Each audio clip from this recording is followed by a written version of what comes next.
टोकरे में सूबाई तक PS 13 जो उम्मीदवार लाॻूणे PPMPA सरदार हज़बुल्लाह बुघियो जे पुट मोहम्मद अली बुघियो ऐं अॻूणे PPMPA अज़ीज़ अहमद जतोई नामज़दगी फॉर्म जमा कराए छॾियो आहे। नौकरीअ जे असिस्टेंट कमिश्नर ऑफिस में मोहम्मद अली बुघियो ऐं अज़ीज़ अहमद जतोई पंहिंजे हामियुनि सां गॾिजी PS 13 लाइ नामज़दगी फॉर्म जमा करायो।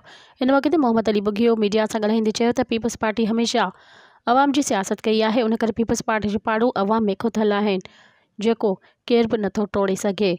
ॿिए तरफ़ अज़ीज़ अहमद जतोई जो चवणु हो त हू हुन खां अॻु बि पीपल्स पार्टी जी टिकट ते 3 भेरा MP रही चुको आहे, उन करे हिन वक़्तु बि हू पार्टी जो मज़बूत उम्मीदवार साबित थी सघे थो। ॿिन्ही उम्मीदवारनि खां अलॻि अलॻि कयल सवालनि जे जवाब में ॿिन्ही उम्मीदवारनि जो साॻियो मौक़िफ़ हुयो त जेको पार्टी फ़ैसिलो कंदी उहो खेनि क़बूल हूंदो। जंहिंखे बि उम्मीदवार खे पार्टी टिकट ॾिनी उन सपोर्ट कयो वेंदो। मज़ीद ख़बरनि ऐं तफ़सीलात लाइ विज़िट कयो असांजी वेबसाइट www.awamiNewsHD.com ऐं ॾिसंदा रहो अवामी न्यूज़ HD।